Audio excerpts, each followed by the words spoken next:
Hello and welcome to Kent Tonight, live here on KMTV. I'm Finn Macdiarmid and here are your top stories on Monday, the 14th of April.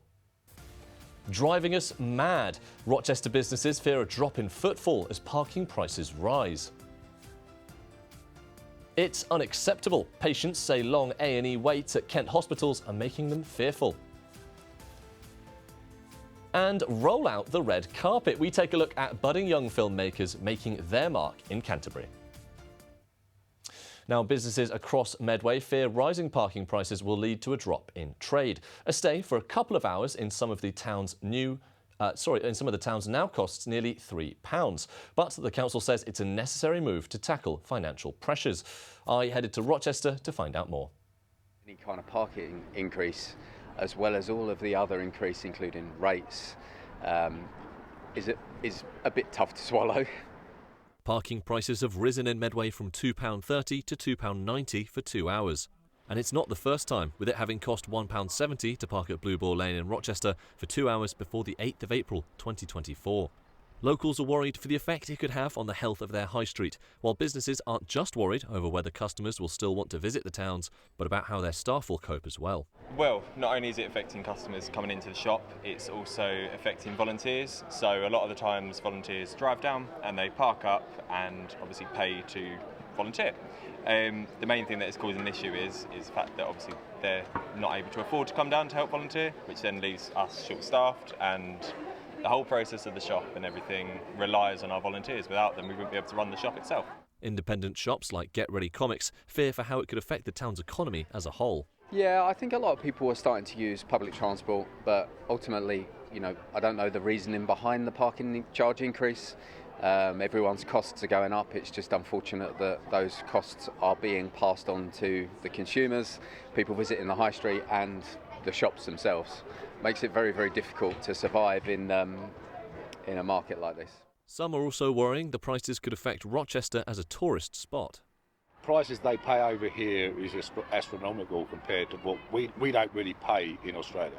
It's a strange pricing structure, I guess, for the people that want to pop in to just grab something. £2.40 is quite high, and then obviously you don't have to pay much more for 2 hours, but yeah, it seems high. I'm okay with them because I'd rather pay a little bit more and park closely to town and have a safe parking space. It's pretty convenient, so I don't think they're that bad, to be fair. Now, Rochester as a city has a lot to offer. It's got culture, history and plenty of independent businesses. But those same businesses do worry that if the parking prices keep increasing, they've already gone from £2.30 to £2.90, that they'll see less people parking in the town for 2 hours. And it could also mean just less people visiting their stores. But it's not just a problem here in Rochester, but even in the other Medway towns like Gillingham and Chatham. But Medway Council have stood by their decision, saying the financial pressure local authorities across the country are feeling is no secret. Unfortunately, this means some difficult decisions had to be made when setting this year's budget, including increasing parking fees. Despite the increase, Medway's parking charges do remain in line with neighbouring authorities. For locals, businesses and visitors to the towns, they say that rising prices are something they've become used to. And while many aren't happy about it, they're telling me they'll simply have to accept the extra cost, rather than hope for a shift in gears from the council. Finn Macdiarmid for KMTV in Medway. Now, health experts across Kent say long waiting times and overcrowding in A&E departments mean many patients are fearful of seeking urgent hospital treatment. New figures reveal that 2,446 emergency patients who needed to be admitted to a hospital in Kent last month waited at least 12 hours. Now, Medway's total has improved, however, with 688 patients facing 12-hour waits. This is the first time it's dropped below 700 since October. Kristen spoke to the public outside the emergency department at Medway Maritime Hospital to find out about their experiences. Generally, I think they've been getting better. I think I've been in and out of hospital myself quite a bit over the years. Certainly the most recent experience I've had, I was in and out very quickly. That was a couple of weeks ago. And yeah, I think they are improving. I think they are very much improving. Brilliant. They're brilliant. The staff is brilliant. I understand they're getting better, much better. I myself experienced it a few weeks ago and I went through very quickly, I have to say. Last time I went, I was there for quite a bit. I was almost there for, I think, 6 hours.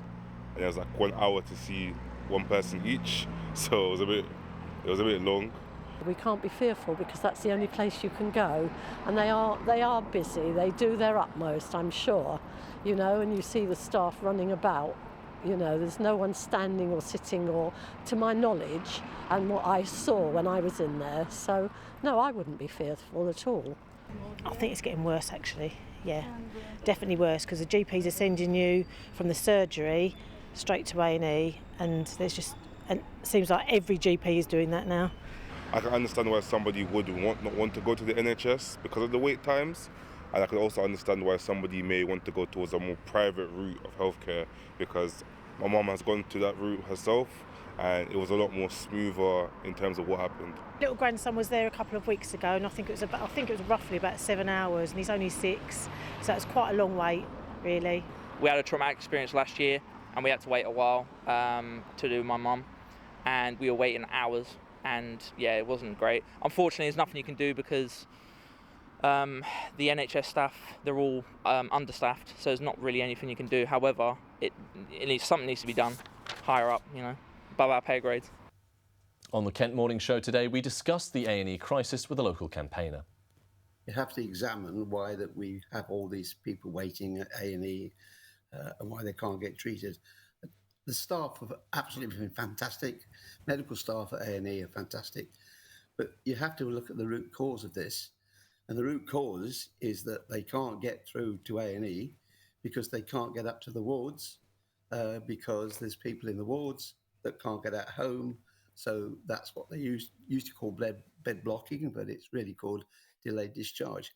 So if you examine the real reason, is it because there's not enough staff in A&E? I don't think so. Is it because we can't get people out of hospital? Possibly. But I think the biggest problem, and it's been since I can remember in 2003, and I was a patient for 3 days in the corridors, which is the one thing that we have to stop. We have to stop people being treated in corridors. And the answer is that we need more beds.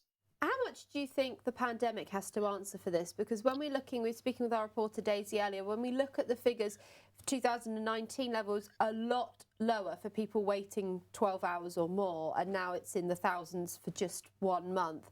How much does the COVID pandemic have to answer for this issue? Well, I think you're probably still suffering from long COVID. There's many patients suffering from long COVID. But unfortunately, those 2 years that, people didn't go to hospital so much, things like that, there's probably a lot of underlying health conditions becoming worse over a period of time. And I think it's just a build-up. I mean, obviously, population is increasing. We're getting older. The kinds of illnesses we suffer from are getting more complex. Yes, we can cure more people, but unfortunately, it's never-ending. The one thing that worries me at the moment, of course, is that the government are so engrossed on trying to cut staff and save money that I think they're losing the eye, and they're not really concentrating on the back of the A&Es again and what the problem's going to be. You mentioned bed blocking a few moments ago, this term that's kind of propped up because of people who are in hospital who are safe and fit, ready to leave, but they can't for a number of different reasons. The stats show that there was 409 patients across Kent last month who count in those statistics, it accounted as sort of bed blocking because they had nowhere suitable to go. What needs to change in order to fix that bottleneck? Is there something that can be done at maybe a more local level to help that? Well, I think you have to examine what you mean by discharge and how healthy people are. 2 things: they're in hospital, so they're poorly. So you can have a normal person living in a normal house by themselves that becomes ill, gets into hospital, and then isn't able to go back to that house, either that they need help during the day, they can't walk, they need handles on, they can't have a bath properly. So there's an area there that you can send a team out to do the houses up, to make sure they can get in so they can live by themselves. Nobody wants to be in hospital. Then there's the other people that obviously need a care home, and there's this thing called care packages, which means that the patient has to be assessed and in a sum of money by the Kent County Council, whoever it is, and put into a care home. That's another lot. So they are people. They're very, very important, but they're not, as everybody describes them, as well enough to go home. Yes, but they're still sick people. Otherwise, there wouldn't be a problem, and it's that sort of problem that we have to solve. There are some fantastic organisations Kent Community Health that does an absolute fantastic job in trying to prevent people getting to hospital in the first place, and obviously seeing them when they get home. But there is just some things you can't do, and there's some things that people need really help with, and that's why I say more beds so we can look after them. And Ken, how often are you hearing from people across Kent who are too afraid to go to A&E, to go to an emergency department for an urgent issue because they just don't want to be put in a corridor or be waiting 12 hours and are actually not being treated for something quite major? Funny enough, I'm probably one of those. I wouldn't want to go to A&E at the moment, and I think there's a lot of people in the same situation. The trouble is, if you need to go, you need to go. But, you know, when you talk to people and say you may be getting there and you may be on a trolley for 12 hours or you might be in there for overnight with no relations, sitting on a chair in a corridor, is that really what we should be doing in this century? Haven't we gone far enough in healthcare now to make sure that healthcare is suitable for everybody and not just a basic help that people get for ill people? Now it's time for a short break, but don't worry, we'll have more news from across the county right after this. See you soon.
Welcome back to Kent Tonight, live here on KMTV.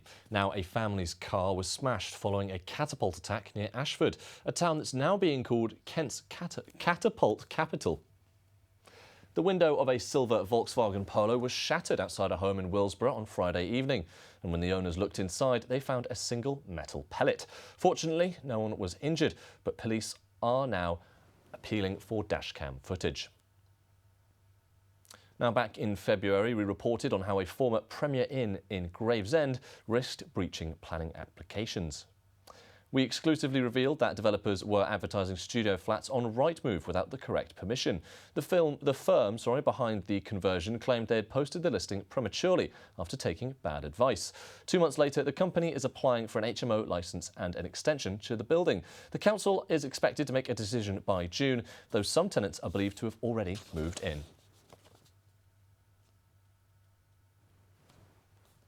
Now, we often hear about international film awards, but how about those breaking into the industry here in Kent? Well, up at Canterbury University, they had a whole award show dedicated to their short films. Recently, the Film and Television Awards season came to a close. But there is one more event here in Kent that may have slipped under the radar.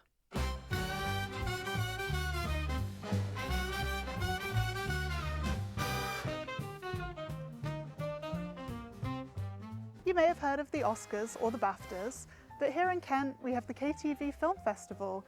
It's held here at the Gulbenkian and it celebrates a wide variety of films made by students at the University of Kent. Many student filmmakers, directors and actors gathered to celebrate the achievements of their peers. The whole event was organised and put together by the KTV committee. I spoke with the station manager to get a better understanding of what the Young Filmmakers Festival is all about. I think it offers a place to show their creativity and their art. For even the new directors, like this year, it's a place for them to show their creativity and like what they can do. But it's not always easy for independent filmmakers. With 11 reboots coming out in 2025 and budgets for filmmaking on the rise, I wanted to know why it's important to support those independent filmmakers. It allows for diversity in the industry, to be honest, because when we always expect the same big budget type of films to be made by the same type of people getting those budgets, it kind of excludes people like us or smaller artists who you don't see all the time, who have maybe even better ideas. For lower budget films, there's so many lower income directors that are going to have new ideas that these big directors couldn't even dream of. After the red carpet and screenings of some of the films, the awards were handed out. Walking with Students took home Best Film, and Ben Signeri took home Best Director and Best Screenplay. So when I was about 6 years old, I was obsessed with Lego, and my dad downloaded a stop motion app on his phone, and so I just spent 2 or 3 years making just hundreds of tiny little stop motion videos of Lego, and I just sort of decided I wanted to be a filmmaker and didn't change my mind. So, I mean, it's quite overwhelming to win these awards. I definitely wasn't expecting it, especially with the quality of our films are just absolutely amazing as well. But I mean, I'm just really happy that people like the film and that it spoke to them.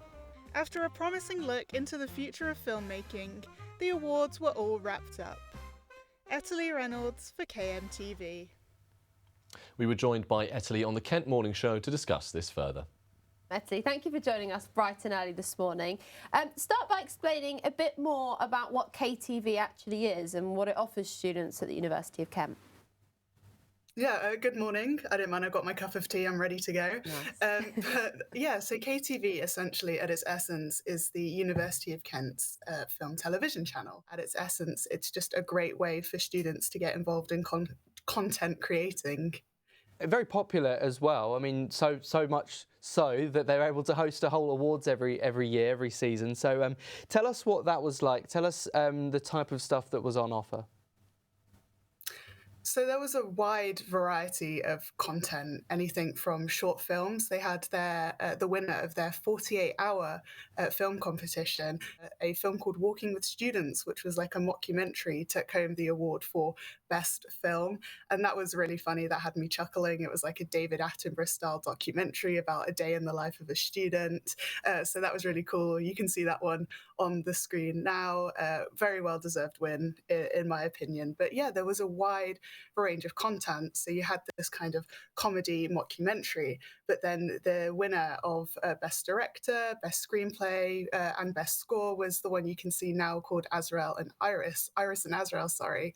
And that was about a man who was very young and very early diagnosed with dementia. So that was a drama. So it really went to show that you can create anything on a short budget. And it was such a great show of this independent filmmaking. Now, from businesses going up for sale in Maidstone to renovation work starting at a shop in Margate, companies across Kent are tightening budgets and chasing profits. There's plenty to unpack in this week's Business Roundup. Here's Tim Forster.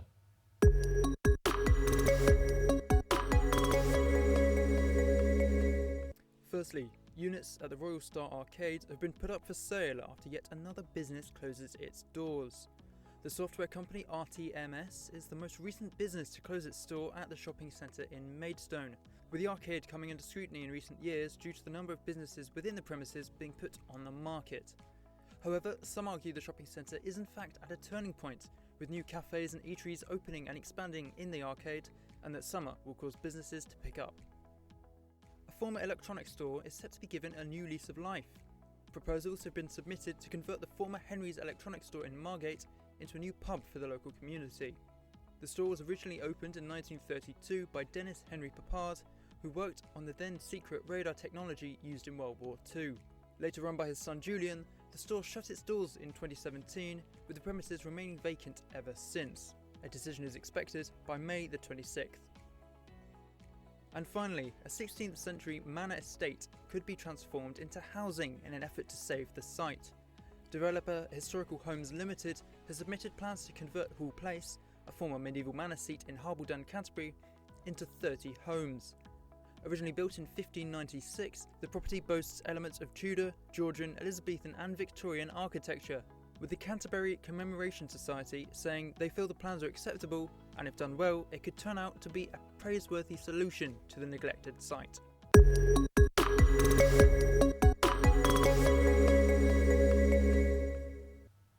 Now it's time for the weather.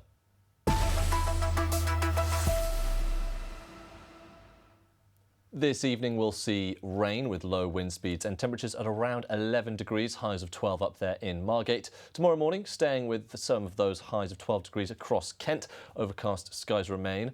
And then tomorrow evening, the sun will come out just a bit more as temperatures rise to highs of 17 degrees in Canterbury and Maidstone. Might feel a bit cooler, however, because of some quite fast wind speeds.